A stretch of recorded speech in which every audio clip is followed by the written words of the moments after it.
Live. The broadcast is live, it says. Good afternoon. How are you doing today? Fantastic. Good to see you, Vandana. Yeah, good to see you too, like this. Otherwise, I see Yes. you usually at your place, at your clinic. So, Yes. audience, this is the young and dynamic Dr. Chintan Dalal, who's been a guide and he heals the problems that I go through at times, the pain that I have in my body, and guides me through various aspects of my life too. He's a great buddy, and it's a beautiful story the way we two met in Goa just by chance. So, now I'm not going to bore you all with the story, but I'm definitely going to have some great words to share about you, Dr. Chintan. Should I go ahead? Yes, please. So, Dr. Chintan, who's lovingly called by all of us the urban yogi, he's a self realized master and adept yogi in the lineage of Nada Yoga, Swara Yoga, Kriya Yoga, Vigyan Bhairav Tantra, Ayurveda, and such Vedana Shastras. So, his inner journey, my dear viewers, you should know his inner journey started at a very young age when he was 4 years old.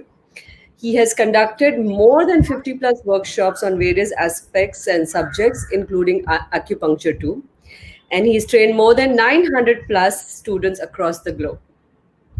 He's a gifted person and a gifted expert in pulse diagnosis that is widely known as Nadi Prediction. Right, oh, Dr. Chintan? Right. Right. Right. For the viewers, I am Vandana Hiranandani from Anatta University. We've been running a luxury rehab center for the last 16 plus years. And now we are venturing into a new zone, which is called Anatta Retreat, where we will be helping people with depression, anxiety, and OCD, and certain issues where they wish to come in to us to relax, rejuvenate, meditate, and bring about some changes in their life. And Dr. Chintan Dalal is part of our Anatta retreat team. So, welcome, Dr. Chintan Dalal, and let's begin with some questions. Absolutely. So, Dr. Chintan, according to you, what is the role of our mind in feeling depressed? Okay. So, Vandana, let me walk you through, and all our viewers also, let me walk you through a small little journey of what we define as the mind and Mm-hmm. the consciousness. And the modern Western psychology uh, categorizes or labels the mind into three different segments, which is the cognitive behavioral consciousness, the subconscious mind, as we call it, and the unconscious. Uh, the way how it works is in the yogic philosophy and in the Ayurvedic philosophy, we take one step higher. Although we say that it's one step, it's actually the quantum step where we are defining the supraconscious mind or the supraconsciousness also.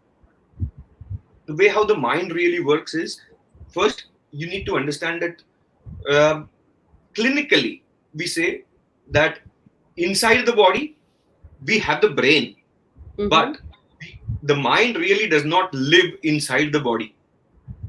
This is a little bit deviating from what we clinically understand, Okay. but the way how we understand as per the Ayurvedic perspective or the yogic philosophies is very, very different. Mm-hmm. And the entire basis of all these medicines is based on healing the consciousness first, and then in turn healing the body. Mm-hmm.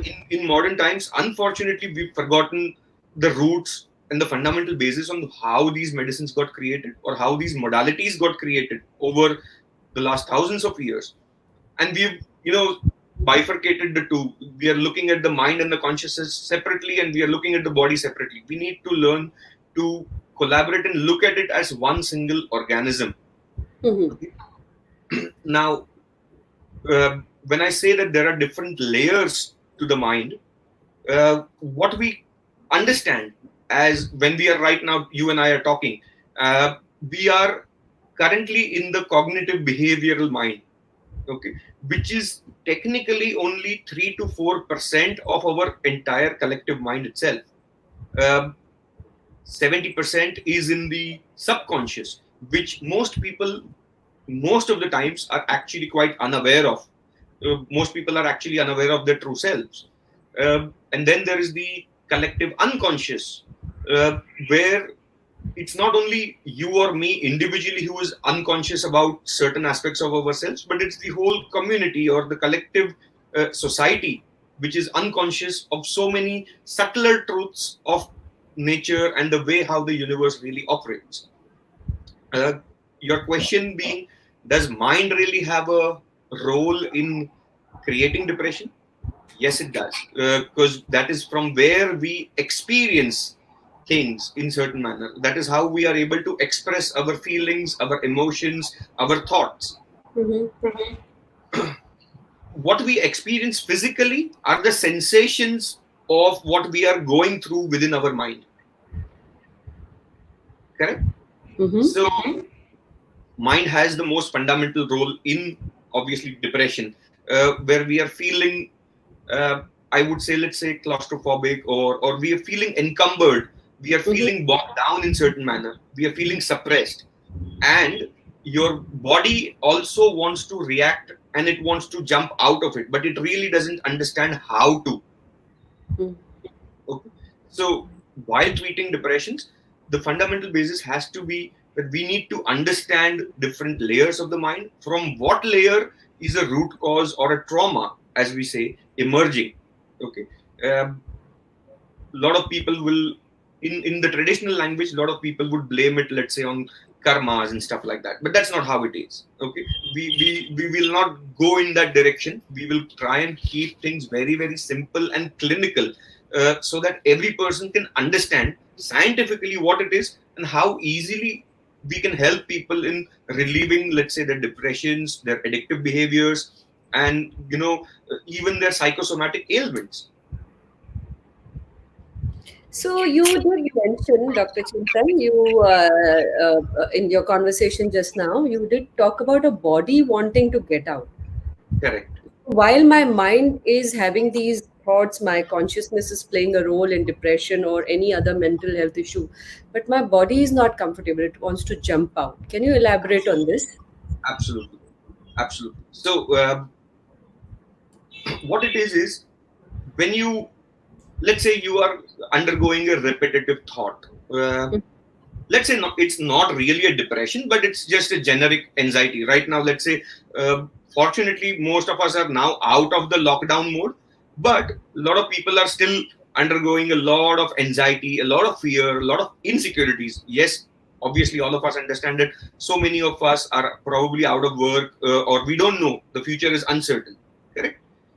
And so we are thinking about this first, Mm-hmm. chronic, practically 24 by 7, most of the times, even a little bit unconsciously. So we are not fully cognitively aware that we are thinking or we are in that anxiety mode. Correct?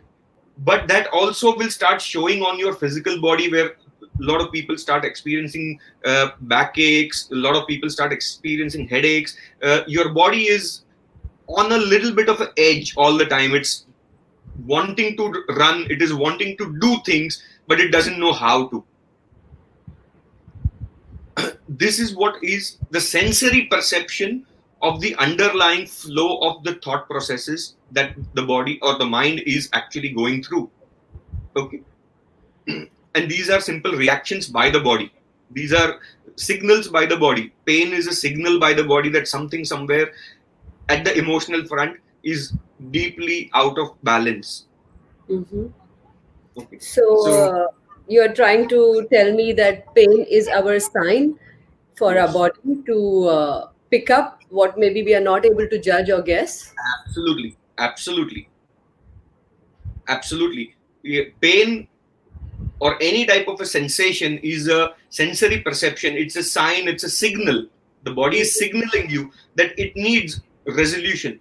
When, let's say, the mind is in chronic anxiety mode, what happens is obviously there is a ton of chemical releases by the mind, the secretions, uh, and it creates a environment of certain chemicals, and it chronically keeps the mind and thus the body in that same environment. it's right now, let's say, yes, we understand that things are not in a great shape, but can you really do something? And is it a chronic 24 by 7 threat? If it's not a 24 by 7 threat, do you really think that you should be unconsciously be anxious or unconsciously be behaving in that manner, and Mm-hmm. also chronically keep suffering that pain? So pain is a sign that as long as it's not resolved in the mind, it'll keep chronically keep sending out signals to the body and keep telling us that, look, this needs attention, this needs resolution, let's resolve it. Okay. What we do is we will probably initially just pop a painkiller. Eventually we may discover that, oh, but it's psychosomatic, the doctors didn't find much, so probably we'll run down to a psychotherapist or a psychiatrist. They may write a prescription for an antidepressant, but again, you are not shifting or you are not changing the inner environment, Mm-hmm. and thus it's actually quite far away in certain manner to the actual real healing of the body and also the mind. So, Chintan, you have both the answers that you gave me. You were mentioning mind and consciousness continuously. Can we Yes, elaborate on this for the viewers? yes, for sure. Thank you. So um, I'll use a beautiful eulogy, the way how it is described by Lord Krishna himself, where he mentions that the mind is the chariot, okay, the body is and the senses are the horses, okay, and the atma or the supraconscious mind is the charioteer, Mm-hmm. okay. uh, so when we try to understand for each person, we need to be able to decipher and distinguish between what we are truly experiencing. Let's say there are a ton of things that you may end up doing throughout the day like a robot without putting your actual mind or your thinking cap on and get over with. These are all the mundane stuff. Let's say, Vandana, do you remember the first time ever you drove your car? You would practically remember each and every passing moment. You were fully aware in those moments. But then the mind took over, the repetitive mind took over, it memorized the entire act, and so it is no longer a novelty anymore for you. It became mundane and it became repetitive. Okay. So the mind, what we know of, the cognitive mind, is like a random access memory of a computer. It's the RAM memory. So we say my laptop is real fast. Why? Because it has a fantastic RAM memory. Okay. But it's not actually the processor which is analyzing things. So 90% of our behaviors are on a fight and a flight mechanism, or they are the moment you receive an external stimulus and there is an automatic response to it, Mm. okay, without actually taking it to the cognitive, to the subconscious and to the unconscious and even to the supraconscious to process it again. Let's say the same problem may have a very alternative uh, solution, but we Mm-hmm. never look at it that the same way. Okay. So Uh, you are, sorry, yeah, continue. Go on. So you're also trying to say that when we feel that our problem is bigger than anybody else, and we looking at complex solutions instead of simpler solutions? Yes. So, okay. Let me run you through something what I call as, with our mind. Yes, we suffer hundreds and hundreds of different types of problems. Okay, and these are mostly repetitive in nature. Okay.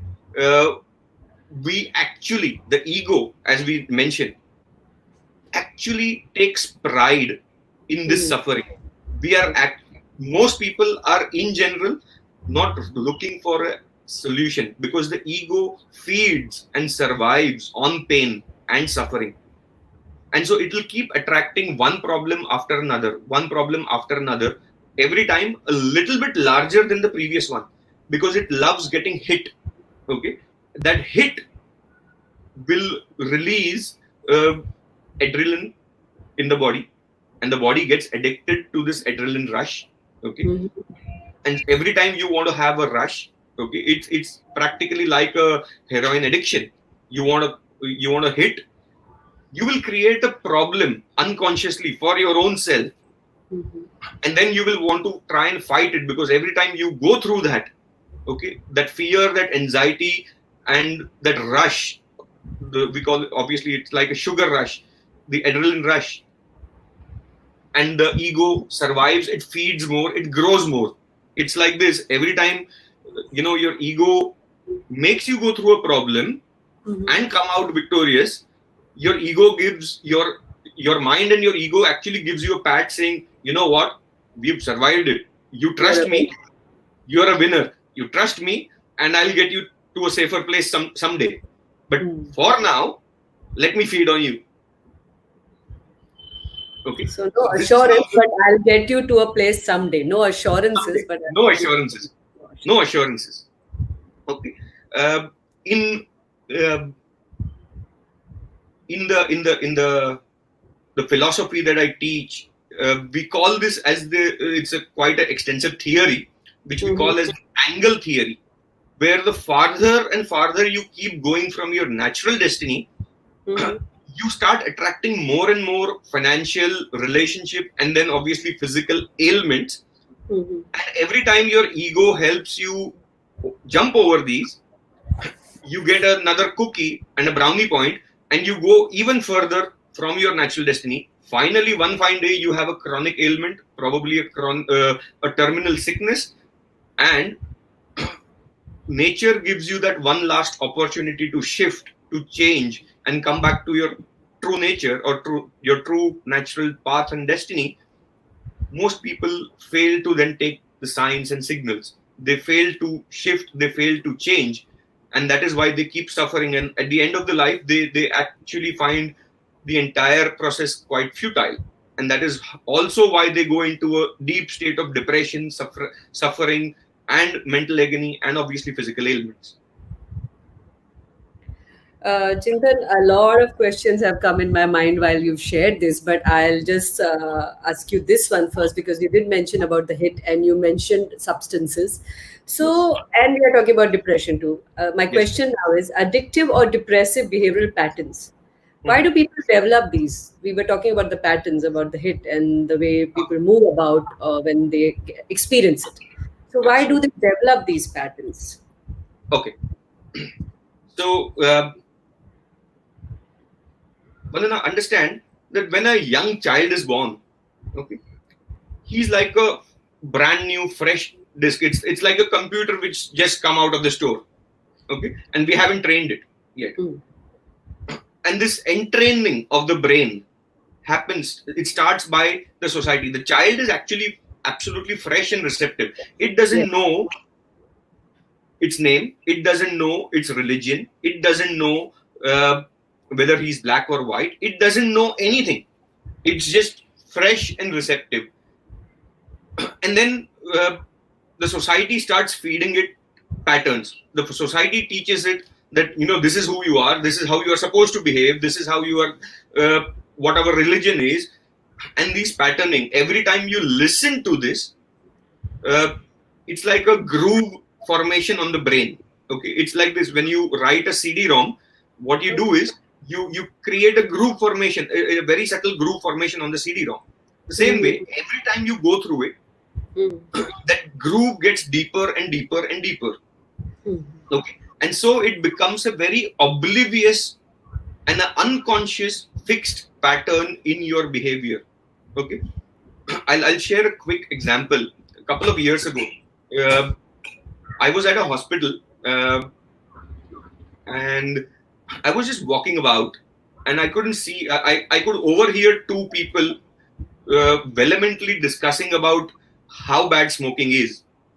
Okay, and the moment I reached there, and I saw both of them were doctors, and both of them were actually smoking.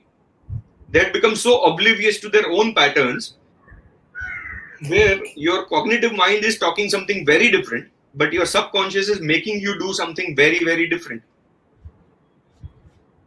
Okay. Deep Now, understanding.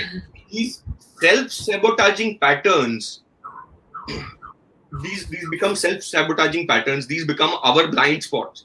So it's very easy for us to advise people, you know what, you should do this, you know what, you should do yoga, what, you should have so and so food. It's quite easy to say, but it's very, very difficult to learn. And this is what most people also struggle with. Vanna, have you not heard so many people come to you for, let's say, counseling or a talk and say, मैं कोशिश करती हूँ but होता नहीं है. नहीं है. Okay, what is it? These are these ingrained patterns and the patterning grooves which is formed, and rewriting them is a very subtle art and a science. Is it possible? 100%. Is it easy? Yes, in certain manner, it is very, very easy with the right processes. It is actually quite easy to repattern and evolve higher into the consciousness. You just mentioned about the patterns. So these are manifestations, and you also mentioned that we are suggested a lot of things from the people around us. So the hypnosis, self-hypnosis keeps happening round the clock. Does In that certain manner. come in the way of building these patterns, or it helps in breaking the patterns? Both. So it can be used. So now understand that every mental group. So I'll make you understand this perspective from the angle of Nadi Yoga, which is where we say that the whole universe is only and only sound and vibrations. Okay. And when it is only sound and vibrations, everything that you see, feel, touch, the way how you think, everything is a vibration. And these sounds and vibrations are stored in your as a formation groove on the brain physically, but as a information and as a memory chain within our DNAs. So when the problem is originating from, let's say, a collective hypnosis or a formation groove, which is basically a type of a sound or a sonic frequency, obviously the solution will also lie in that direction. We mentioned something as a theory of resonance, where let's say you put two wall clocks in a room and you swing both of them separately, and you come back after 1 hour, you will see both of them swinging in exact perfect synchronicity. The reason is, whenever there is a higher vibratory frequency in an atmosphere, the lower will actually raise itself to meet the higher and not the other way around. Okay. This is also the science behind why we have so many gurus and guides in this country. I will also use a clinical phrase which is used by Dr. B.M. Hegde, a very famous doctor, one of the best in India, who mentions that to heal the mind and to heal depression and addictive behaviors, you cannot rely on pharmacology. You need a mind who is at ease to tune the other person who is at unease back into healing. Thanks. Thank you, Chintan. Very well explained. I'm going to be asking you a couple of questions which our viewers are sending so that the whole talk is interactive and they also feel part of the session. The first question that I've received is from Dr. Alka Vishay.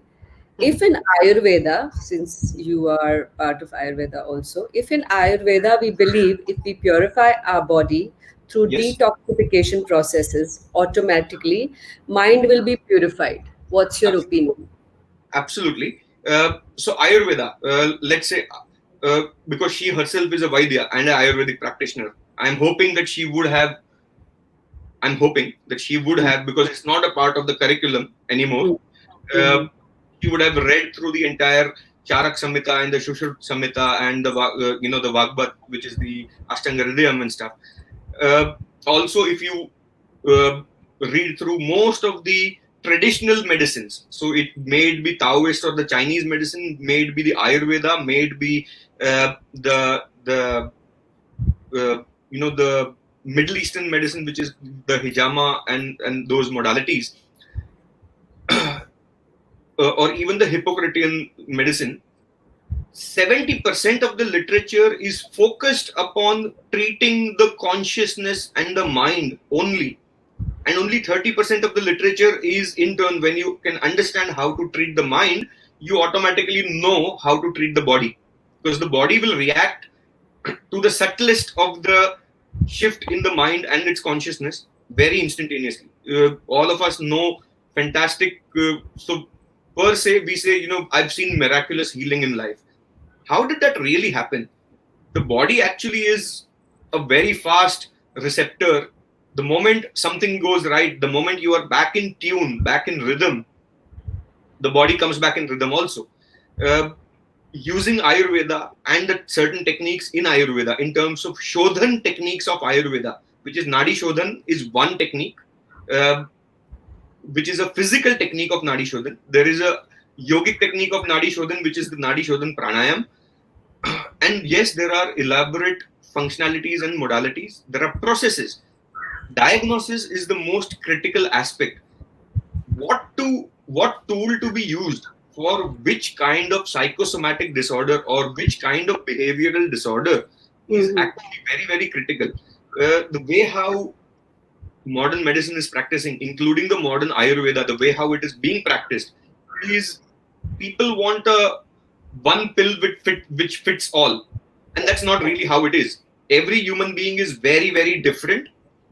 Your personality type, which is your mind, your physical body type is very, very different. Okay? It's a subtle harmony of different frequencies. The art and science, or the win of a great Vaidya, is that a great Vaidya can just, probably by looking at you or probably doing a Nadi Prediction diagnosis of you, knows what your constitution is, what your psychology is, what your behavioral patterns are, what is it that you really need to change, with actually very minimalistic medicine, but more of lifestyle changes, can heal you and balance the Nadi, which is Nadi is again a combination of harmonic frequencies, is what the solution is. So yes, Ayurveda plays a major role in dealing with every type of addictive behavior, every type of depression, and obviously physical ailments. Most physical ailments are psychosomatic, in which case they are linked to the mind. And if you ask us, they are linked to depressive behaviors. There are different categories of depressions, which we will cover, obviously, sometime. Thank you, Chintan. I hope Dr. Alka is satisfied with the answer Dr. Chintan has offered. So, coming to again, whatever you share, I bring up my question from there. You mentioned about addiction earlier, and you know that in Anatta Rehab Center, we like I have seen in my own personal career more than 16 plus years that every person is different. And you Correct. mentioned that one pill doesn't do all for everyone. It's different Absolutely. constitution, thought process, psychosomatic problems. So we need different solutions. So since Absolutely. I've also seen that every person is different, their behaviors are very different. So they cannot be standardized tools. We cannot Absolutely. work with standardized tools. So what would you say to that? Elaborate on Absolutely. that. Absolutely. So, Vandana, let me take you one step back, and then I will, create the entire understanding. In nature, if you observe nature very, very closely, you will see two fundamental truths. Mm-hmm. Okay, this has been described in many. Then obviously the description then elaborates into much more depth. But the truth is very simple. There are two fundamental truths in nature. One is what we call as flow, and one is what we call as stagnation. Mm-hmm. Uh, I mean, ask me if you really understand this, or have you observed this. In nature, you see only two truths. Either something is flowing or something is stagnated. Stuck. Stagnated, we mean stuck, can be Yeah. emotions as we It can be talk about anything. psychosomatic problems. Yes, it can be anything. I'm not talking of only the physical body. I'm talking of in nature itself. Yes. Either something is flowing or it is stuck. Okay, Hmm. there are only two fundamental truths. You can give Which, examples to the viewers. yes. So let's say anything which is, let's say river is flowing, but a lake is stagnated. Mm-hmm. Okay. We say when the river is flowing, it is fresh water because it automatically detoxifies in certain manner. Nature plays its role. And so fresh river water is always pure. But if we are taking water from the lake, we always insist on people that, you know what, usko saaf karke peena, boil it, do something with it, and only then consume it. Why? Because it is stagnated, in which case there is going to be a lot of toxicity also. Yes. Hello? Yes. Okay. So anything which is in excess, so flow is obviously excess. So let's say there is a small river which is flowing externally, and when you look at it, if it's a smooth flowing river, things are in perfect harmony. But let's say if Absolutely. there is flooding, okay, then it will obviously flood the side by plains from wherever it is flowing, and it will also cause a lot of damage to, let's say, a standing crop or the settlements around it. Okay, so anything which is excess. The same way, within the body, we have what we call as the nadis or the meridians. Okay, these are the rivers of flow of energy, blood, information, nutrients, and oxygen. And when anything which flows in excess, okay, it is also causing a fundamental damage. And the body, in general, when we say in terms of addictive behaviors or depressions, whenever we see excess symptoms, you will see a lot of symptoms of, let's say, addiction, maniac Mm-hmm. behavior, obsessive compulsive behaviors, aggression. You will see hypertense, you will see anxiety, and these will lead up to disorders at the physical body level of excesses. We say excesses. So um, let's say someone is having a lot of skin rashes. It's an Okay. ailment of excess where it is visible and it's overflowing, it's overflooding the system. Okay. Mm-hmm. So that will also be looked into that person's behavior. So the moment, let's say, someone who comes to me with, let's say, urticaria, okay, and the first thing I look at it is, I will ask them, because as per Ayurveda, I would diagnose that there is excess pitta in the body, which is excess acid in the body. Why is the person creating excess acid in the body? What is going on in the person's mind? Why is he so hypertensed? Why is he struggling so much? And that is how we would treat it Mm-hmm. eventually. But I will always first treat the mind of the person to reduce these excesses. Okay. Now, coming to the example of stagnation. Okay. So, whenever there is a stagnation, it is actually causing a deficiency. So, let's say there is a lake and it has water stored there, but it is not supplying it to, it is not flowing, and so it is not supplying that water to everybody. But all the surrounding regions become very, very damp. Okay. So the same thing we can see in the body also in terms of behavior, where it leads to deficiencies, it leads to stagnation, it leads to accumulations, which in terms of behavior we see as weakness, debility, we see dull, depressive behaviors, gloomy behaviors. We see these people are always stuck in a pattern where they want to act or they actually even give up on trying to act. They become hopeless in certain manner. They have ideas, but they have no clue how to achieve these things in life. Okay. At the physical level, this may eventually, so this depressive behavior of deficiencies is what we also label in classical depression. And the physical symptomologies is what we see as edemas, water retention in the body, coldness of the kidneys in certain manner. Diabetes is one of the ailments which is due to accumulation and stagnation. So these are the things how we define and simply observe nature. And only two fundamental truths: excess and stagnation, or basically flow and stagnation. And that's how simple it is to diagnose someone and to heal someone from there. So different people, different solutions. Yes. So Ayurveda and also the Taoist schools of medicine, um, over the number of years, out of our own practice, because Vandana, I've been at it for many, many years actually. And you know that the number of patients that we've seen is humongous. Yes. So with me and my colleagues put together, we've over the last 7 to 10 years, we would have observed and healed as high as 56,000 patients, Hmm. which is quite a number. Uh, Yes. Predominantly, it was always the direction was research and coming back to nature, using the tools of cybernetics to observe and obviously observe our traditions, what we were doing. And we could boil everything down, which again, fortunately, we found reference after we rediscovered it in some Siddha Ayurveda texts. There are only 7 fundamental psychological ailments that a human being can suffer. This can be seen in their pulse or the nadi, as we say, and thus we could actually devise only 7 fundamental treatment protocols. The moment a patient comes in, and I will catch hold of the pulse or I will do an interrogation, I will talk to the person, and we will create an entire framework of what all symptoms the patient is going through, what are the feelings, what are the emotions, what are the traumas, and what are the excesses and deficiencies, and what are they really suffering.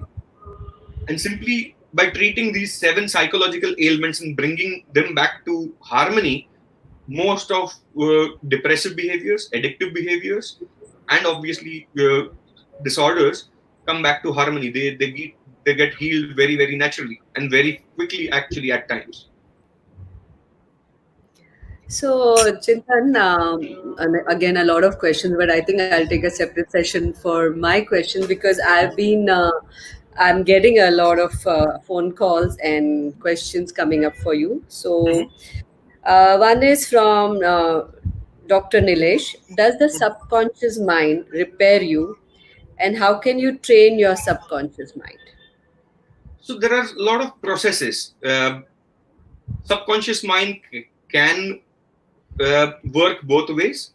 It can be your jail, because your belief systems, these ancestral belief systems or the belief systems that you picked up from the society, creates a limitedness of the mind, and Hmm. thus it also creates a limitedness in our behavior.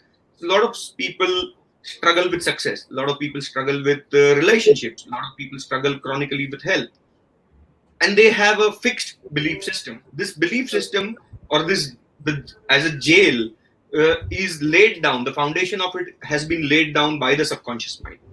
So, one, we have to go to the root cause trauma and the belief system, and we have to replace it with a new understanding and a new memory, Mhm. which now creates a better belief system or a better understanding.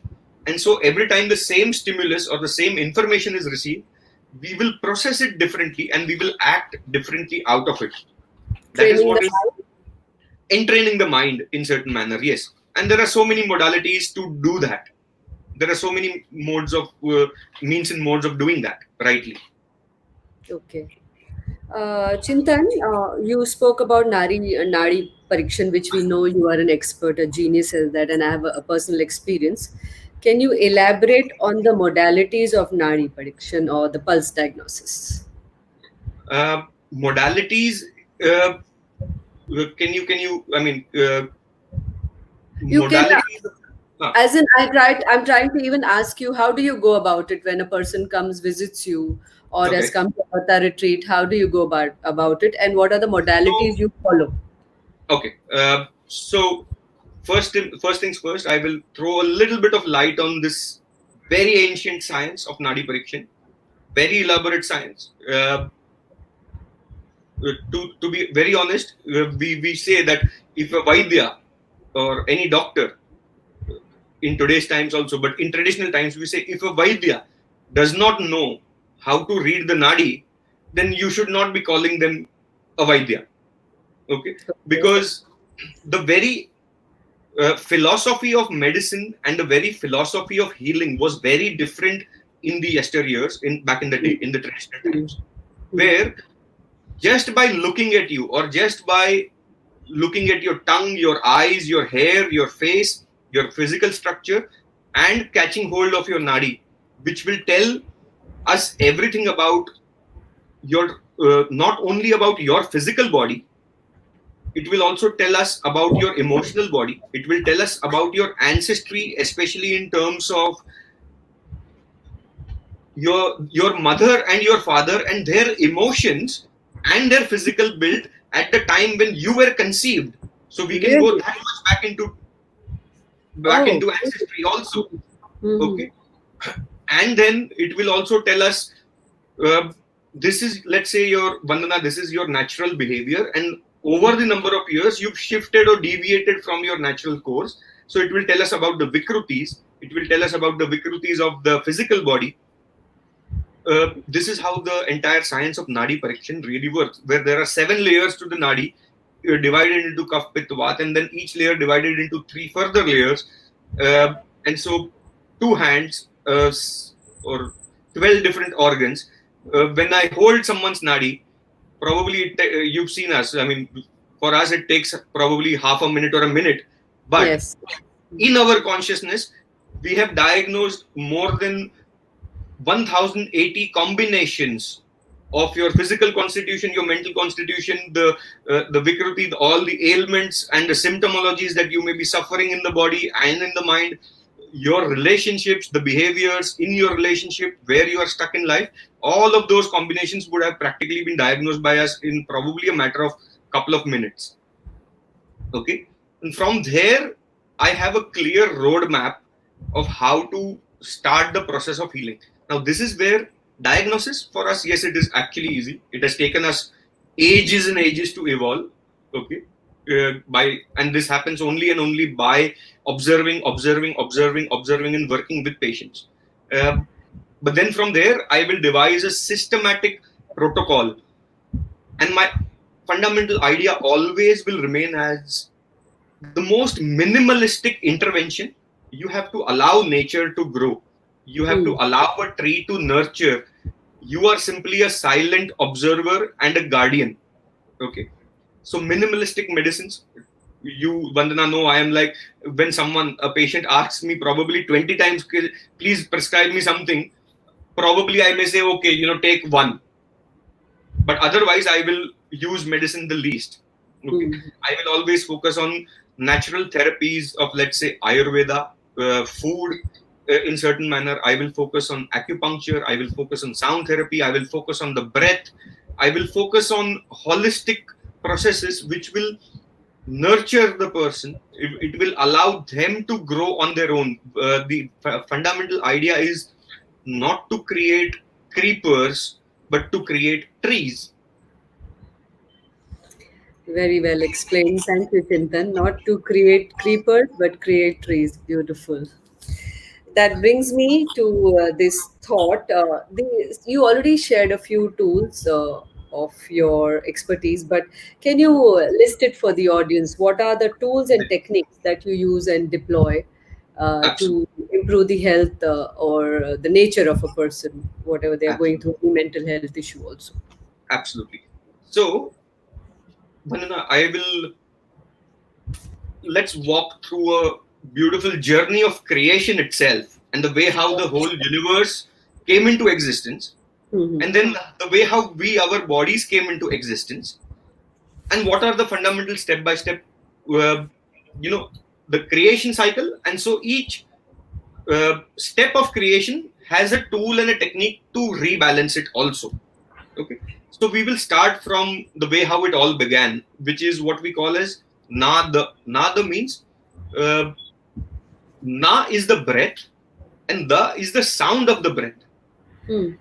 In philosophy, in the Advaita and the Vedanta philosophy, we say the whole universe came out of Nada. Nada means vibration and sound. Okay.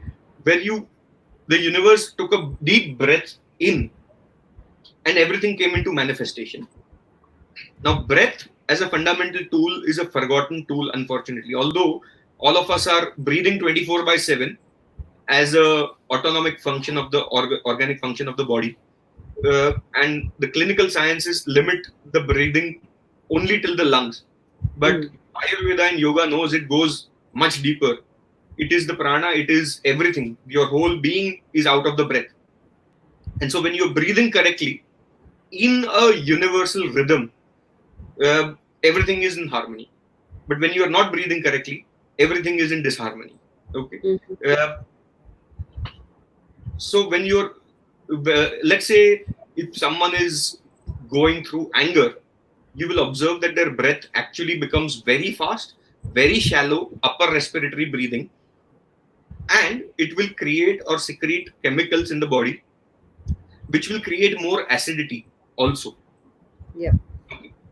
But at the same time, let's say someone is deeply relaxed, someone is sleeping, in which case their breath rate slows down. They start breathing right till the belly and they come into a rhythm and the body heals.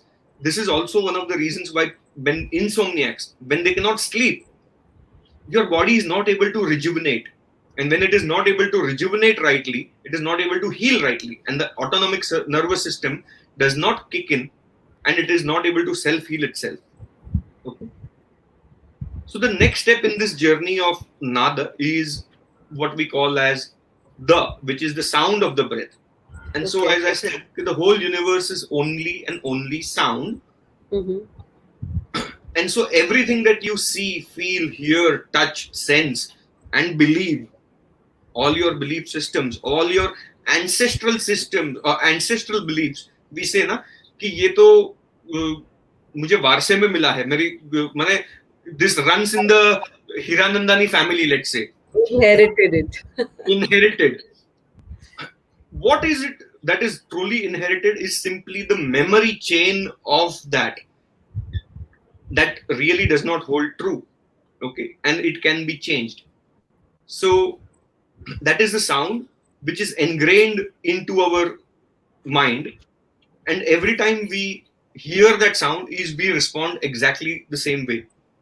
So what happens is, let's say, uh, now, so let's say 20 years ago, you would have definitely loved hitting a pub and listening to a thumping beat for a couple of hours, and that was great, Yeah. right? Yeah. But doing that now, and actually you go into a state of shock. Correct? What is it? That thumping beat at that point in time was resonating with your body, and that is exactly how your body would be responding. It would Okay. love that fear, it would love that anger. So this is what we call as the tamasic nad. Mm-hmm. Okay, most of us are exposed to this tamasic nad 24/7. So we are hearing the noises of the traffic and the screeching sounds and the industrial sounds and all of that. And so the body is chronically responding tamasically, which is always in fear, always in anxiety, always in stress, always in tension and frustration. And then shifting from there, let's say you come back home and the first thing you do is you will want to probably put up a beautiful RD Burman tune or something. Okay. And Something instantly your soft. body relaxes. Okay. Hmm. But that is what we call as a Rajasic sound. And that Rajasic sound soothes your body. But yes, there is a lot of greed, a lot of passion in that. You want to still do things. You want to plan. You want to think. You want to create castles in thin air when you are in the Rajasic sound, under the influence of the Rajasic sounds. And then sound as a medium was always used as a modality of healing by way of using the sattvic sounds, which is the sounds of the bowls, the singing bowls, or the bhajans, the kirtans, the mantras, sounds in the temple, sounds of nature. And the moment you expose someone in that atmosphere and their entire body relaxes, their mind calms down, all the belief systems actually disappear and they see their self, or we say that you had a self actualizing experience or a type of a realizing experience where you found the futility of all that running around, Mm-hmm. and your body and the brainwave state reaches a deep theta state, and your body starts secreting serotonin, melatonin, and oxytocin, and it starts self healing instantly. Mm. Okay.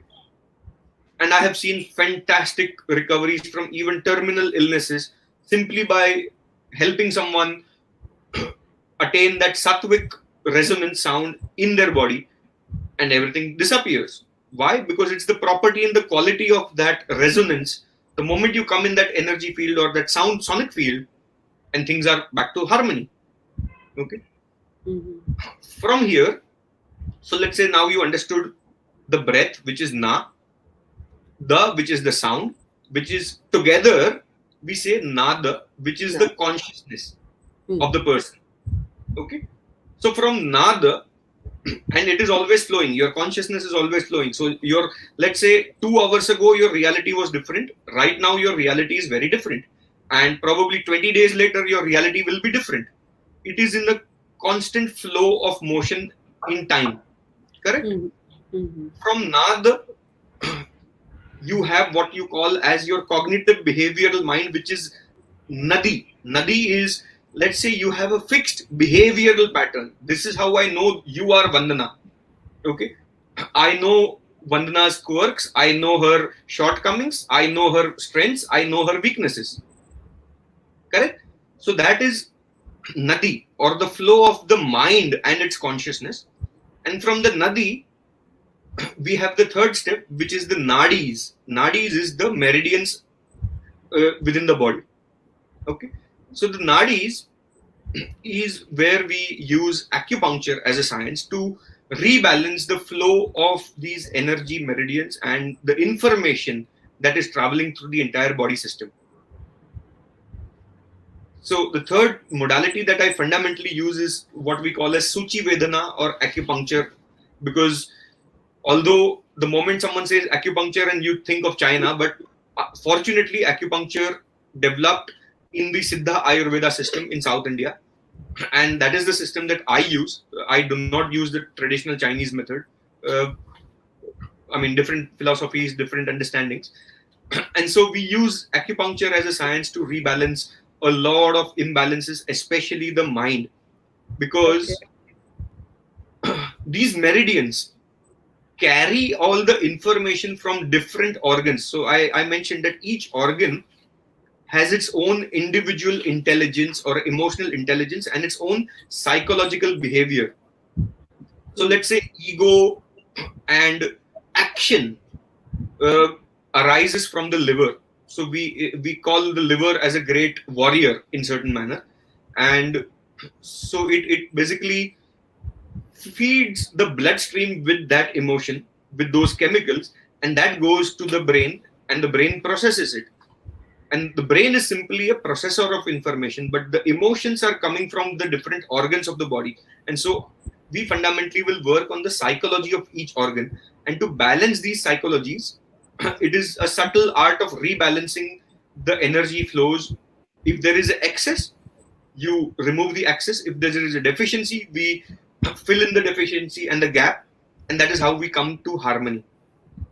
So we've covered three fundamental modalities in our Yes. journey, Yeah. from the subtlest of our vibratory state, which is consciousness, to the mind, to the physical body. Okay. And all of this is still under the realm of the Nadi yoga philosophy. Okay. Mm. Nadi to Nadi. Okay. And the marmas. So acupuncture points are called the marmas. Okay. Mm-hmm. And we use that very, in quite a bit of detail. With that, we obviously also use Ayurveda and homeopathy in certain manner. I will elaborate on that, but we'll take a few questions if you have them by now. The question that came to my mind while you were answering this is spoke about inheritance. मेरे Mm-hmm. पूर्वजों से आया है, ये मेरा behavior है. Correct. Whatever the people would claim, or even sometimes not only bodily features, physical features, but behavior wise mainly. So Absolutely. you are trying to say that upbringing plays a role in this? Absolutely it does. How can It you elaborate absolutely that? does. See, it is upbringing plays, or ancestral patterning, okay, plays a major role in who we are. Okay. This is how nature works, where, let's say, every prior generation, so in the physical body, we say we have the cells, okay, and every moment we have new cells which are coming. Correct. We are growing new cells. So when something is brand new, should it should it not be ailment free? Okay. Agreed. Yes, Hmm. agreed.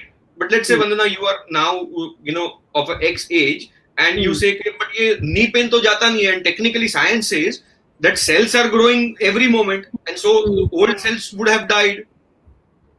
But if old cells have died, why are the new cells also giving you pain?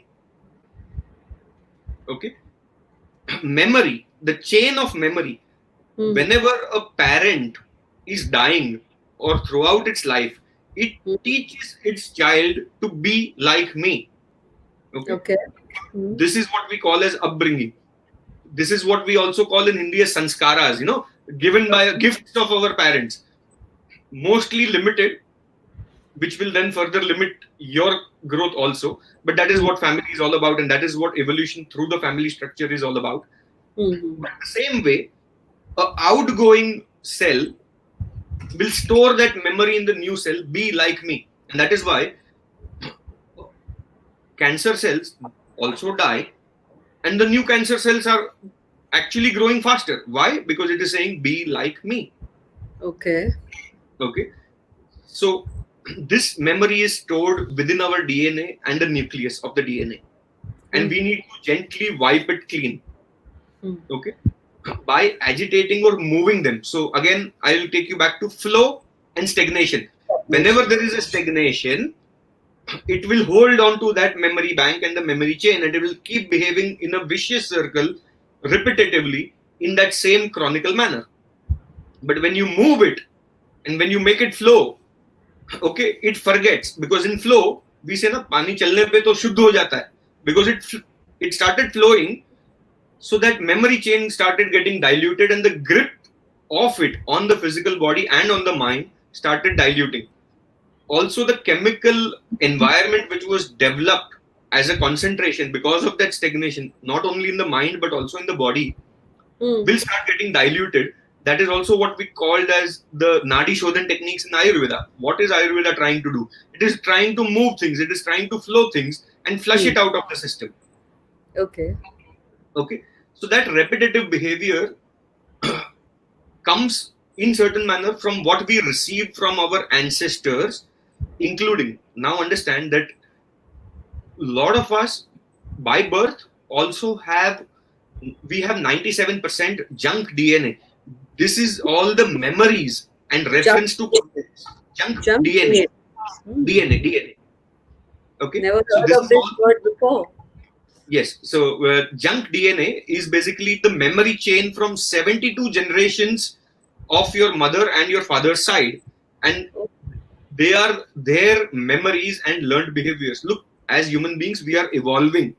Correct? So let's say probably 1,000 years or 5,000 years ago, we learned how to invent a wheel. Okay. Now that is stored in our DNA. So when you take birth, Vandana, you already know how a wheel is to be created. Now you have to do advancement in technology as to how we create like a, state of art uh, tires, which can run up to the speeds of even 300 kilometers an hour. Hmm. Correct? The same way, the human body and the mind and the consciousness is evolving. And so we hold on to all those previous memories. Let's say back in the day, we used to live in our villages, Hmm. Hmm. and seeing snakes was probably quite common. And so the reaction to seeing snakes was learned behavior by our ancestors. And that is exactly how we still do it. Although in today's times, I have not seen a snake in living in Bombay for eons. Correct? Yes. Hmm. But my reaction to seeing a snake is exactly the same. Where did it come from? It came from that DNA chain and that memory chain, because it's a stored information which is Hmm. to be used in uncertain times.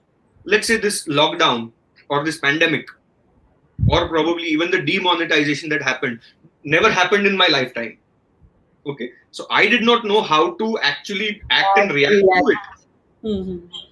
But my unconscious and my subconscious memory chain knew automatically, when something like this happens, this is how you behave. And what are we seeing in this lockdown? People and families are reuniting, they are coming back together. That nuclear family funda is suddenly, the mindset is shifting, where people are now saying, We will move back to a better place outside of Bombay. अब शहर में कुछ नहीं रखा है. We will come back together and live like one single family. Okay. Collectively, we will be able to protect ourselves and probably grow again and evolve. Mm-hmm. Every adversity is a step into evolution. Okay, it's a leverage into evolution. So these ancestral patterns, most of them are useful in certain manner, but there are a ton of them which are no longer useful. Okay. Okay. So I have a question from Yes. Hansa Nandu. Okay. She says, but if a child does not want to be like the parent, then Correct. also has certain inherited patterns. How does that happen? Absolutely. Like if you plan, these are the features, I'm not going to take it forward, but still it comes Absolutely. back. Yeah. Still it comes. Why? Because your subconscious and your unconscious is always receptive in a child. And so it is learning a behavior. Let's say I will put this into beautiful understanding. Depression, addictive behaviors, okay? Or even let's say certain physical ailments like diabetes, which is technically a psychosomatic disorder, is a learned behavior from the parents. Where, Vandana, in these X number of years that you've been working with addictions and depression patients, have you not seen that someone in the family always also had it? Yeah, we do look at the pattern. We do ask these questions. Anybody in the family suffering the same ailment Yes. or addictive qualities?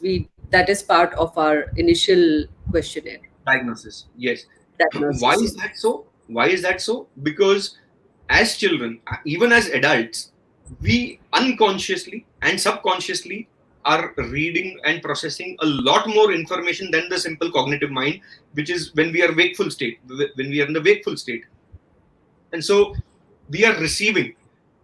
And diabetes or depression is a simple ailment of breathing reverse. And so the child's mind will absorb this, that okay, let's say the child is 5 years old and the parent is 35-year old, and let's say the father is going through depression and he's also probably a chronic diabetic already. The child will store this. Oh, okay, at the age of 35 my father is doing this subtly, and so probably it may have been useful for something. I will also use it when I turn 35. I can relate to that. Okay. And then obviously when you are growing up, there are certain things that you dislike about your parents, and so you will criticize. And we say, okay, but the DNA patterning is so strong that by the time you are 35, parent kaun hai or child kaun hai, there will not be any difference. Okay. So yeah, that is what ancestral patterns and belief systems, that is the role in depressive behavior, in addictive behaviors also, and in obviously psychosomatic ailments also. So thank you again, Chintan. Another question. This is from Mahesh Hiranandani, our team of Anatta. How would you differentiate between thinking and verbalization of the thoughts? Okay. So again, stream of things. Incoming vibrations create sensations. Sensations create feelings. Feelings create thoughts. Thoughts create outgoing vibrations, and outgoing vibrations create actions. Okay. So when you are thinking about it, the next step in the line of command is you will try and verbalize it. Okay. Sometimes you suppress these thoughts. Many people are good at suppressing these thoughts quite well, or keeping their thought patterns to themselves. But have you not also seen so many people losing control over that function? And so whatever they are thinking, they are immediately also verbalizing it. Okay. And these are different behavioral patterns, and each needs to be looked at depth, whether is it in advantage of the person or whether it is working as a disadvantage to the person. and from there on probably create a therapeutic protocol and help them come out of that pattern. So this question has come from Merle Coutinho. Mhm. How do you deal and help the elderly to move and not be stagnated in the mind? So again, the way how we do things at the Anatta retreat, we will use a lot of modalities, including obviously counseling. We will Mhm. use therapeutics. We will use a little bit of Ayurveda, a homeopathy, to ease them. Not only of the entire process has to be seamless. With elderlies also, counseling works. Look, laughter is one of the best medicines for mind, in certain manner. Breathing correctly is, if you ask me, the entire tenet of medicine comes from the word meditation. And so Mhm. at Anatta, that is one of the foundation stones which we use as meditation. Absolutely. Okay. Absolutely. Unfortunately, since the lockdown has begun, I see too many things on meditation on Facebook, but the Mhm. real techniques of meditation are simply not out there. Very few people truly understand what the meaning of meditation is. And meditative state is where actually you are in the no thought zone. Mm. And so I ask a lot of people funnily, okay, you did your meditation. What did you do inside after you're closing your eyes? And say, I was thinking. And I'm like, look, that is thinking. That is not meditation. So we teach these core processes and we use these different meditation techniques. There are different Kriya techniques. So these are concentration techniques or these are focus techniques. For each psychological conditioning, uh, there is a process in yoga, in Ayurveda, in uh, acupuncture, in meditation, where that combination, that process as a seamless chain is deployed to help a patient or any person come out of that entire stage and the ailment or the behavior in a step by step and a very gradual, measurable manner. So most of our, everything is absolutely focused on measurable change. Chintan, I would be concluding very soon because we've taken a good amount of your time and of the viewers. I would like viewers to send me their questions with their email ID and phone number so that we can forward all the answers properly by email or by text, WhatsApp, whatever they would prefer, because there are a lot of it and I won't be able to ask now. I would like to conclude this program by asking you, how did you? I'm a person who had psychosomatic back pain and leg pain for the longest time. Correct. How you can take my personal experience and share with the viewers, how did you make me ease out of this pain? Perfect. So let's start from the first day we met, probably back in Goa, and I think you were going through a bad day of sciatica. Yeah, Okay. too much pain. I could not handle it. It was not, I was not able to put my foot on the ground, couldn't walk, and I just managed to reach you at that time. Perfect. And all I did was probably I just caught hold of your pulse and I told you a few things. Hmm. And I figured that as a person, you have really evolved from what you were going through Hmm. psychosomatically and Hmm. mentally, in terms Hmm. of behavior, in terms of understanding who you truly are. Right. And this was probably the last lap. It is a stuck emotional trauma and a Hmm. pattern. Hmm. And we can fix this like this, like a Hmm. piece of cake. We can fix this. And that is exactly what we did. Hmm. Hmm. And then obviously, a couple of sessions and you were fantastic for 6 8 Yes. months. And Yes. then lockdown happened and a relapse also happened. Okay. Yes. uh,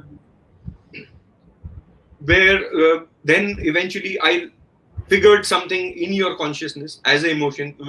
Obviously I could not see the pulse because we were away, but Hmm. I sent out a questionnaire to you and you filled it out, and from that I subtly caught on to it that there are a few things that you do not want to surface or allow surface uh, Hmm. from your inner consciousness. Okay, Hmm. because yes, now you have a particular image to keep in the society. There are certain, most of the things have been resolved, but there are a few unresolved things which we also call as our darkest secrets in certain manner. Mm-hmm. And when then I brought you in for a questioning, and we went through the entire history of all the traumas that you've gone through, and which Mm-hmm. is that one which is still so. Your sciatica is, I believe, it is in the left leg, Right leg. right leg. Sorry. So I also mentioned immediately that uh, there is a old trauma which is holding you within and Mm-hmm. not allowing you to take a step forward. It is probably a decision in your life where probably eyebrows can be raised, or you believe that people may question this behavior in society, and Mm-hmm. so you are holding it back. Your patterning is holding you back. Okay. Mm-hmm. And so how do we come out of it? How do we come to the neutrality of it, and how can that be played out in a beautiful and a seamless manner without that guilt, without that holding back of ancestral conditioning? And Mm-hmm. obviously, then we also went through the therapeutics, which is looking at the physical muscle, the weakness that it has developed, how a stagnation and a weakness can be removed. We went through the therapeutics, and I do believe that 80% in 2 weeks. Yes. Yeah, the backflower remedy, Yes, acupuncture together. fantastic. So, Mm-hmm. if you would have observed, I also use a lot of Bach flower remedy and Ayurveda, Mm-hmm. also homeopathy. Mm-hmm. Uh, so, as I said, Bach flower remedies were discovered or rediscovered by Dr. Edward Bach. Okay, and fortunately, when I went through the entire science, and something clicked, and I refined it to another level because I knew so much more. And so we were able to dig deeper, and we found a reference of Pushpa Ayurveda in ancient texts again. And Mm-hmm. they link everything to the mind and the emotions. And there are 39 fundamental emotions that a human being goes through. There are Okay. 12 personality types and 7 fundamental psychological disorders. And when I mapped everything together, and I was like, I diagnose someone, the Manas Prakriti and the Manas Vikruti, through the Nadi Prediction. And I can practically say this is the emotion which is out of balance. And so I Mm-hmm. can dose out a flower remedy, which is quite similar to the way how homeopathy works. Has zero side effects, absolutely. Okay. And simply make the person have that for as little as 15 days or a 1 month course. Worst case scenarios, a 2 month course. Uh, and it changes the vibration. The remedies, the flower remedies are made through a process of solarium, where we say in nature, whenever there is a higher frequency, the lower will raise itself to meet the higher. So every time you are consuming the remedies, there is a higher vibratory frequency being created in the mind, Mm-hmm. and the influence happens on the mind. And immediately, every time we influence the mind, it shifts, and it will try to change the behavioral pattern. It brings in more self awareness of your own self. So let's say uh, it's like this. There is a, let's say someone's a chain smoker, Mm-hmm. and let's say I will dose out something for addictive behavior. I'm not saying the smoking will go away overnight, but every time the person will pick up a cigarette, uh, the person becomes self-aware that, oh, I have picked it up. I am not allowing the person to go into another trauma of creating guilt over it. Oh no, but I should not be doing it. This is bad for my health. The remedies, the way how they work is, I am simply making you aware. And the moment that awareness comes, we say awareness is the light which will melt away any and every trauma, conditioning, pattern, and imbalance within the mind and the body. So the moment that awareness keeps coming repetitively, the person automatically does not feel the need of it. And that is the subtle way of how we can help people de-addict in most of different substance abuse addictions. Mm-hmm. Thank you, Chintan. Thank you Last very much. question now. Okay. This is by Mehul Savani. Okay. How do we deal with stagnation? Is there treatment for it, or how do we work Yes, there is. on it? There is a treatment for it. Uh, Different uh, different schools of medicines look at it quite differently. I will throw some light on how Ayurvedic medicine looks at it and how homeopathy medicine looks at it, how acupuncture looks at it. Um, in Ayurveda also, there are different psychologies, there are different philosophies. Uh, the one which I use closest to my heart is what we call as a one balance method, where one root cause, identify the root cause, which is generally always a stagnation, remove the stagnation, and overall balancing will be done by the body by tonifying it. Okay.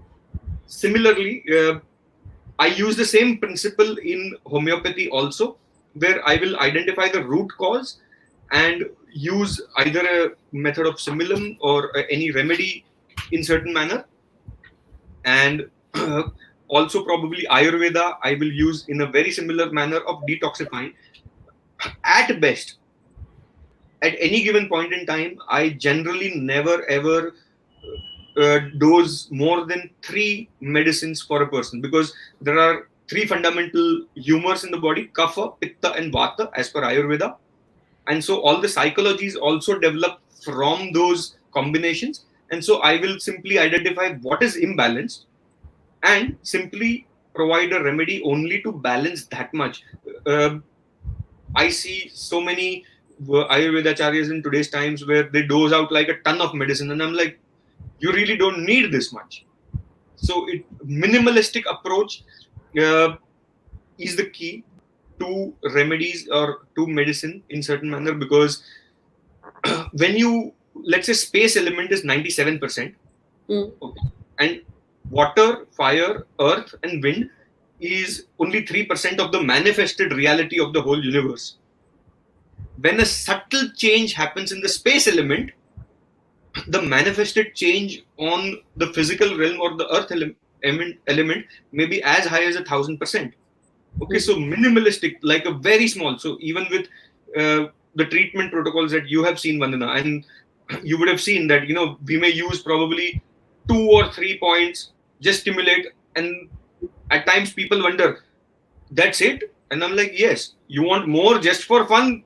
Just because you're paying us, you want, no, you want more just for fun? Just because you're paying us, do you want more number of needles just so to satisfy your mind? I can do that, but that is not going to provide any results. To influence the body and the myofascia of the body, a small stimulant is the fastest and the most reactive. What we do is, it's a knee-jerk reaction which I want to derive from a person. But the moment your mind will digest it, okay, ye to hona hi hai. This is what happens with most medicines also.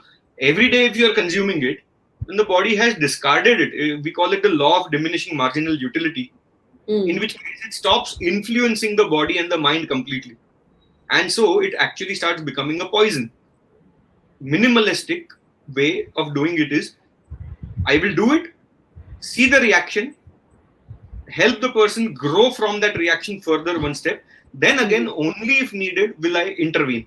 So, as I said earlier also, I want people to become trees and not creepers. Thank you so much, Chintan. There are a lot of questions come up, but I would be sending them to you so that you could answer them for the viewers. And thank you for putting in your time and effort for this show. We could have gone for hours and hours together, but we should wind up now. Thank you again for joining us at Anatta Speaks and anattauniversity.in and on our Facebook pages. Viewers, you can see the recorded version at your own convenience whenever you wish to. And this is signing off from us, me, Vandana Hiranandani, and Dr. Chintan Dalal. Thank you very much. Thank you very much. And all the best to everyone who's viewing. Just one last message from my side. Yes, a lot of people, because the times are such, have a lot of insecurities, a lot of fears. Depressions are the new pandemic. And for all of you to understand that, just don't go on to pop a pill. That will not help. Things will change for sure. When something really bad happens, something really good is just around the corner. And if anybody is needing help, obviously the numbers or our toll-free numbers are available. Reach out. there is a natural process, a very holistic and a nurturing and a hand-holding process which is available to all of us, to all the viewers. And so, when everything else fails, come back to nature. It will always heal. So with that, we sign off. Thank you, Vandana. Thank you, the entire team. Thank you. Bye bye. Okay. Bye. Bye. Take care.